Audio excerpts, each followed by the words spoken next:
Bonjour à tous et bonjour à toutes et bienvenue dans Digital 24, votre émission exclusivement consacrée au monde de la technologie et de l'environnement numérique. Dans Digital 24, nous décryptons, nous analysons, nous explicitons toutes ces évolutions et révolutions numériques qui nous entourent et dans lesquelles nous baignons de gré ou de force.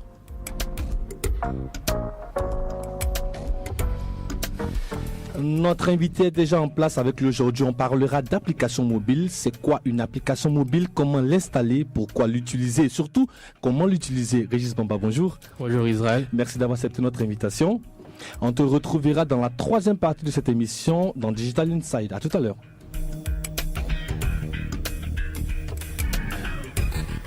Et juste après Régis, on parlera avec notre chroniqueuse maison qui nous donnera des conseils. Rita Dro, bonjour.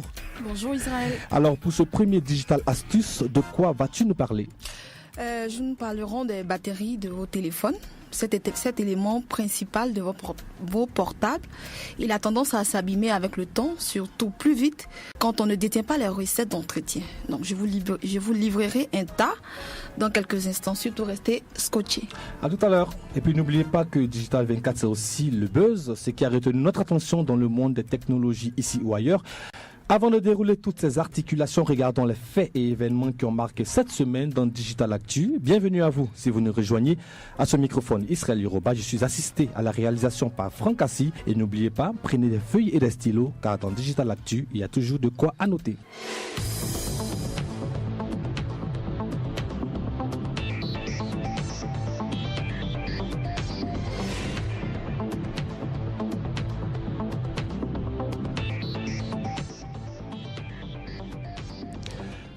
116e sur 143, c'est le rang qu'occupe la Côte d'Ivoire dans le classement de l'indice mondial de l'innovation, un classement qui a sa 7e édition et qui est initié par l'Organisation mondiale de la propriété intellectuelle, l'OMP, une institution spécialisée de l'ONU et puis l'INSEAD. 116e donc, je le disais, rassurez-vous et ne soyez pas déçus, c'est un bon chiffre, enfin je le crois, car la Côte d'Ivoire gagne 20 places. Chaque pays reçoit une note allant de 0 à 100 selon son niveau d'avancement en matière d'innovation. Cette année donc, 143 pays ont été inclus dans le classement.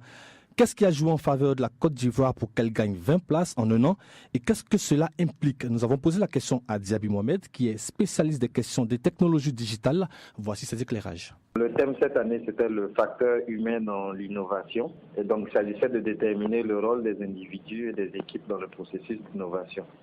Donc, on a un framework qui va intégrer la part de l'innovation dans des domaines comme les institutions, les infrastructures.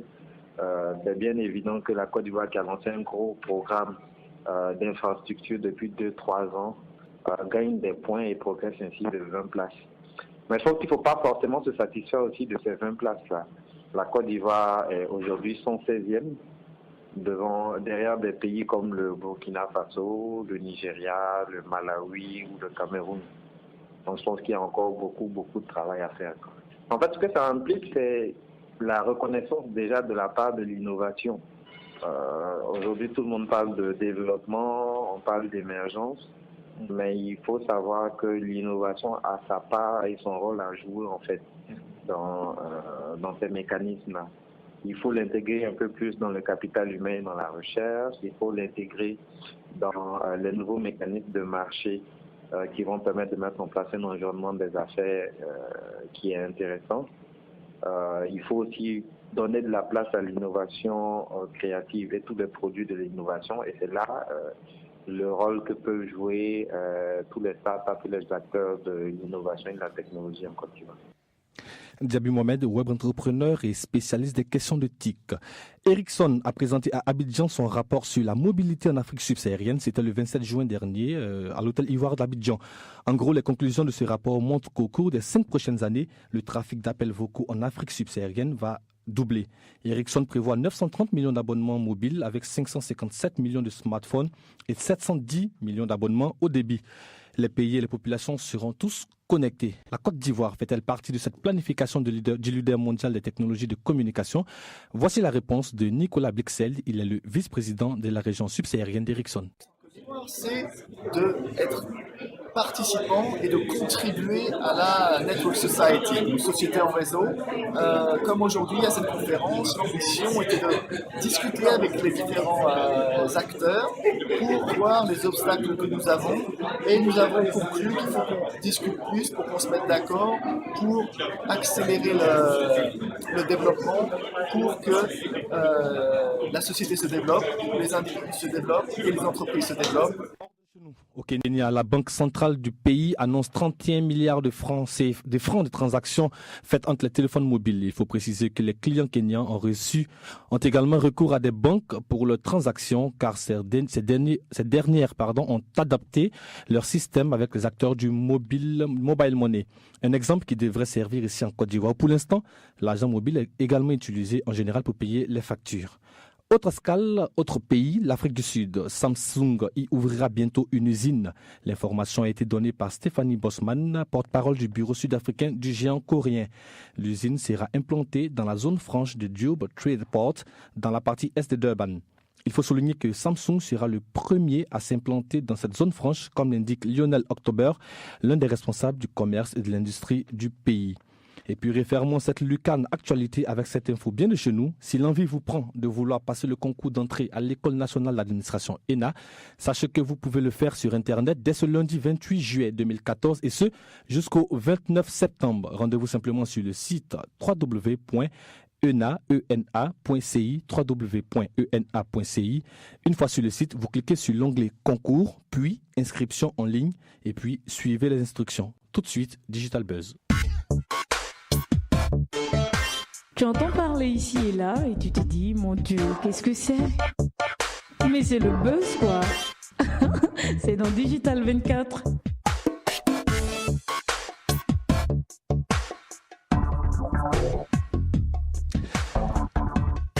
Connaissez-vous Facebook Home Launcher? C'est une application qui permet à certains téléphones connectés de mettre le réseau social comme interface d'accueil. Votre écran d'accueil sera transformé avec une interface dédiée à Facebook, par exemple. Vous pouvez voir les statuts et les publications qui vont arriver de façon naturelle sur l'écran d'accueil de votre téléphone. Vous pourrez liker ou aimer une photo en tapotant simplement sur la photo affichée à l'écran. On peut se demander si vous sentez, si cela vous convient. Eh bien, voici quelques réponses récupérées par nos confrères de JTech. Moi, je trouve ça plutôt génial en fait. Si on peut interfacer, d'avoir une seule interface pour toutes mes consommations de technologie, moi je suis plutôt preneur. Déjà j'aimerais bien savoir à quoi ça sert, parce qu'un téléphone ça sert à téléphoner. Donc un téléphone avec Facebook, je vois pas trop le rapport. À titre personnel, j'ai un vieux Nokia qui sonne quand j'ai des coups de téléphone. Alors honnêtement pas du tout, surtout qu'en plus sur mon iPhone 4S j'ai déjà l'application Facebook. Ça me suffit largement, je suis pas un très grand consommateur de Facebook à la base.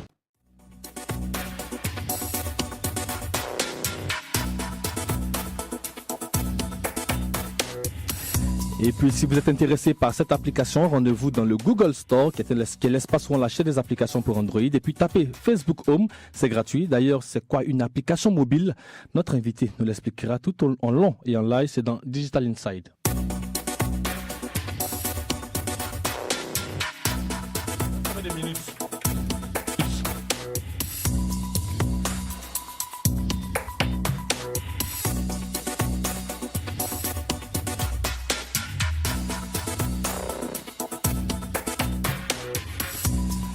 Régis Bamba est un chef d'entreprise. Il dirige Intelgeo, qui est spécialisé dans tout ce qui est ingénierie informatique, mais surtout dans des logiciels innovants et utiles. Notre invité est lui-même spécialisé dans la conception, on va dire dans la fabrication d'applications mobiles. Plusieurs de ces petits outils sont à son actif. On aura l'occasion d'en reparler longuement dans cet entretien. Bonjour Régis. Bonjour Israël. Et puis Akwaba dans Digital 24. Merci. Alors, tout à l'heure, on parlera donc d'applications mobiles. Okay.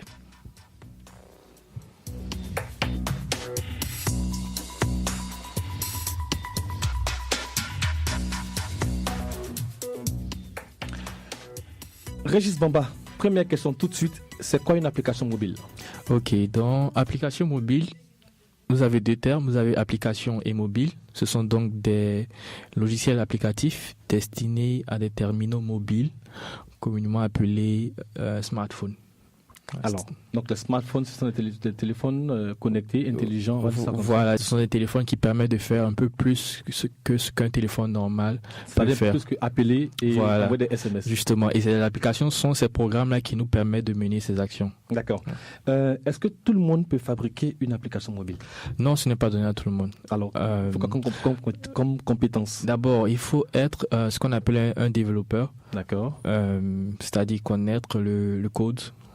C'est-à-dire les ensembles des instructions qui permettent de développer un programme. Voilà. Et ensuite, il faut pouvoir se spécialiser sur la plateforme qu'on vise, c'est-à-dire soit Android ou iOS ou BlackBerry. On aura l'occasion d'expliquer tout cela en détail. Alors, donc concrètement, il faut se faire former. Oui. Et ensuite, pouvoir maîtriser l'environnement qu'on vise. D'accord. Ouais. Moi, je suis un citoyen, donc je n'ai pas de formation. Comment est-ce que je peux faire pour d'abord, qu'est-ce qui peut m'emmener à créer une application mobile? Ou à faire créer une application mobile? Ok. Comme j'ai dit, les smartphones aujourd'hui nous permettent de faire beaucoup plus que ce qu'on a l'habitude de faire avec les téléphones. Les smartphones nous permettent de nous divertir, de s'amuser, d'apprendre, de s'informer. Voilà. Donc il y a beaucoup de problèmes qu'on peut résoudre, surtout en Côte d'Ivoire, surtout en Afrique, grâce au mobile. Donc en tant que citoyen, vous pouvez voir des problèmes dans la vie de tous les jours que vous avez envie de résoudre. C'est ce qui peut vous amener à développer des solutions mobiles pour cela. Régis Bamba, on va être très concret. Je sais que tu as déjà développé des applications mobiles. Je vais donc te poser cette question-là. Pourquoi? On va citer quelques-unes. Pourquoi est-ce que tu les as créées? Et puis, à quoi elles ont servi? Ok. En général, c'est quand je vois un problème dans la vie de tous les jours, comme j'ai dit, que je cherche à apporter une solution à ce problème en utilisant ce que mes capacités. Voilà. Et comme je sais coder, il en va de soi que je développe des programmes.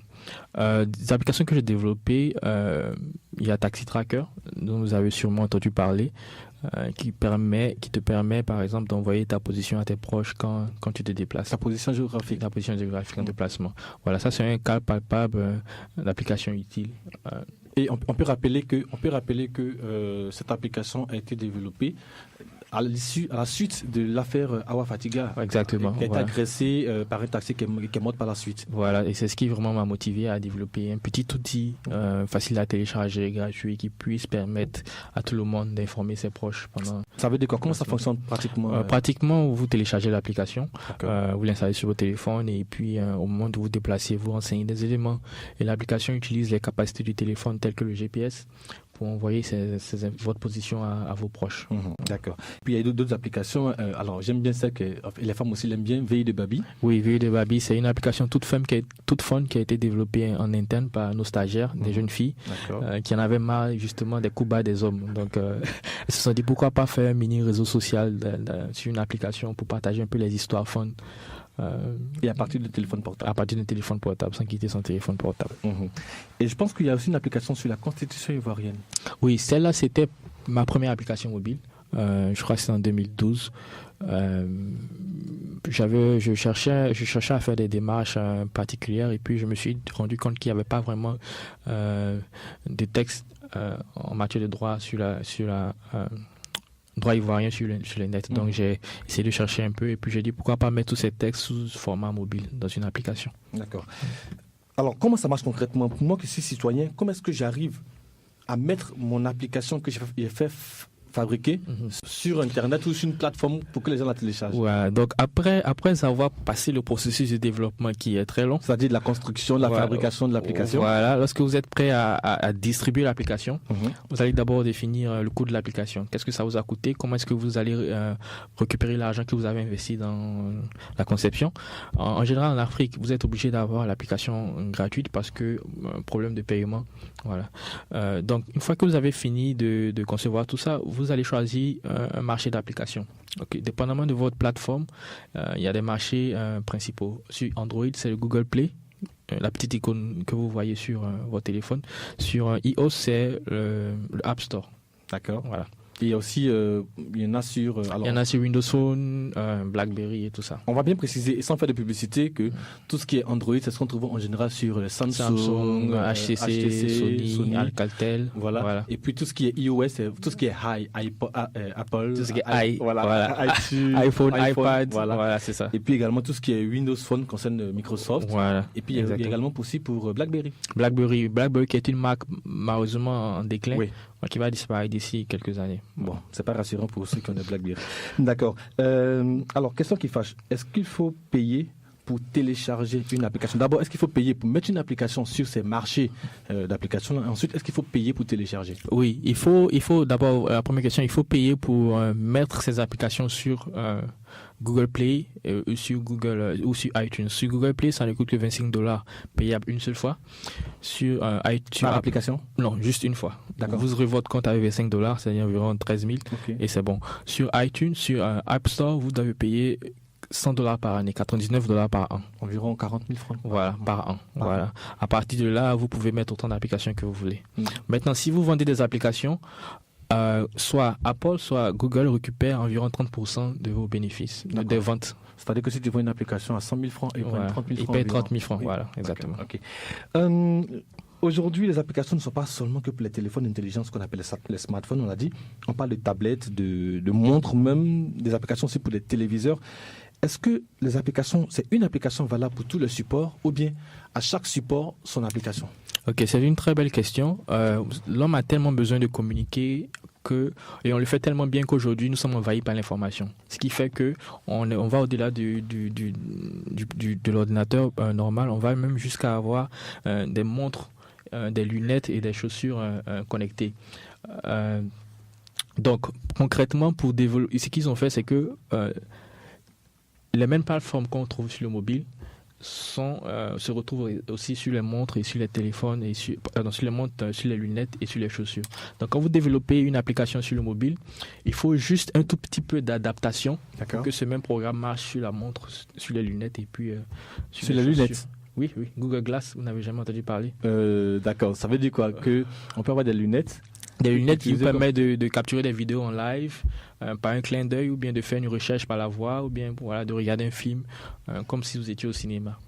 Juste une question, est-ce que ces applications-là sont sécurisées? Est-ce qu'en les téléchargeant, on ne prend pas des virus? C'est la question que tout le monde se pose. Pas forcément, des virus c'est possible, mais ce qui est plus dramatique, c'est le vol d'informations confidentielles. D'accord. Surtout sur Android qui manque dans ce domaine. Les applications, la plupart du temps, vont télécharger vos messages, vont télécharger vos contacts, vos mots de passe, les ramener vers une autorité que ça intéresserait par exemple, ou bien revendre vos informations à des publicitaires, etc. Ouais.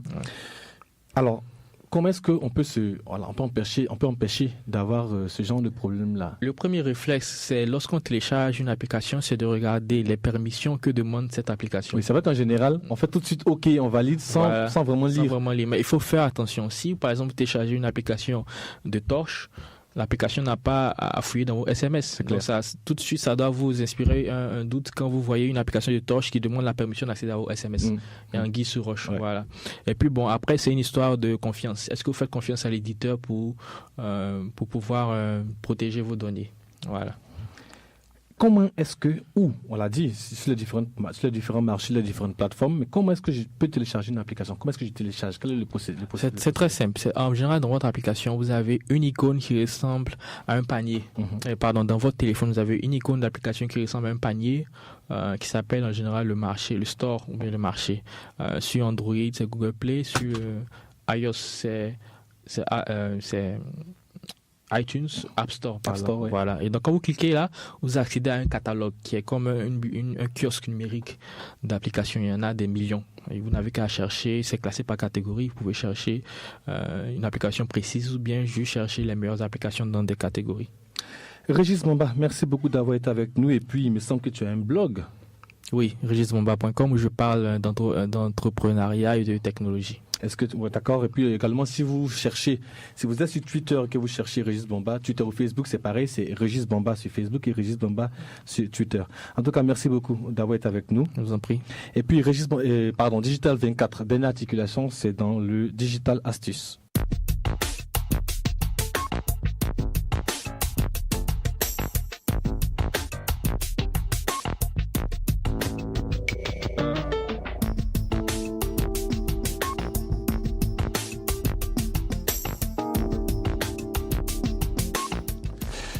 Digital Astuces, chaque semaine, les trucs et astuces pour nous aider dans l'utilisation quotidienne des technologies de l'information et de la communication et tout ce qui est technologie numérique. Rita Dro tu nous as annoncé, donc on parlerait de la vie de nos batteries. Exactement. Alors, c'est quoi le secret? Le premier secret, je vous le dévoile, aussi naturel que simple, c'est d'éteindre le téléphone portable quand besoin ou utilité ne se fait plus sentir. Alors quand vous dormez par exemple ou après les heures de boulot, vous pouvez carrément éteindre le téléphone. Le deuxième, c'est d'arrêter désespérément de chercher un signal, surtout lorsque vous vous trouvez dans une zone mal couverte, une zone sans réseau. Lorsque le téléphone cherche en permanence une meilleure connexion, c'est mauvais signe. Cet effort de l'appareil consomme toute son énergie. Donc la meilleure manière de vous assurer une longue durée de vie de votre batterie, c'est de vous assurer également d'avoir une bonne qualité de signal là où vous vous trouvez. Le troisième de ce jour, c'est, je vous dirais tout de suite d'arrêter la fonction vibreur de votre téléphone. Optez plutôt pour la sonnerie. Voilà. Parce que ce mode utilise toute l'énergie de votre téléphone. Veillez aussi à avoir le volume de ce dernier le plus bas possible. Savez-vous que le flash de votre appareil épuise toute votre batterie? Le flash, d'accord. Oui. Alors, c'est une certitude aujourd'hui. Il consomme toute l'énergie de votre batterie. Alors, faire des selfies avec des flashs, c'est bien beau, c'est bon, mais sachez que ça a un coût. Et c'est parfois au péril de votre batterie. Après avoir échangé des données avec un autre téléphone, assurez-vous que votre fonction Bluetooth est éteinte. Et pour finir, baissez le niveau de luminosité de votre appareil. Voilà. Voilà pour les petites recettes, le petit secret, les petites astuces de la semaine. En clair, finalement, il faut juste acheter un téléphone classique qui sert à téléphoner et juste envoyer des SMS. Merci beaucoup Rita et puis à la semaine prochaine. C'est moi. Tu me remets le générique de début. C'est ça.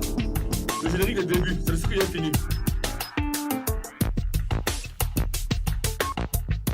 On a combien de minutes là? Combien de minutes? Super.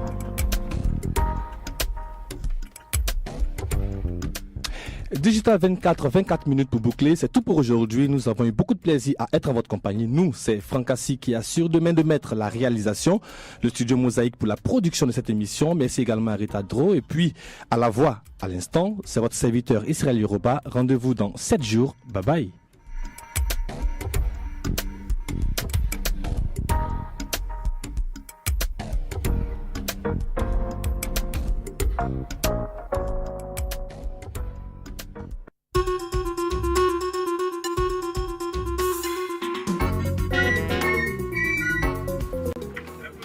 C'est bien, parce qu'il y a un autre jingle qui vient devant, qui fait 15 secondes, 20 secondes. Sans jaillir. Rita, merci. C'est moi. C'est moi. On peut partir, non? Oui, c'est tout pour aujourd'hui. Rendez-vous la semaine prochaine. J'attends mardi.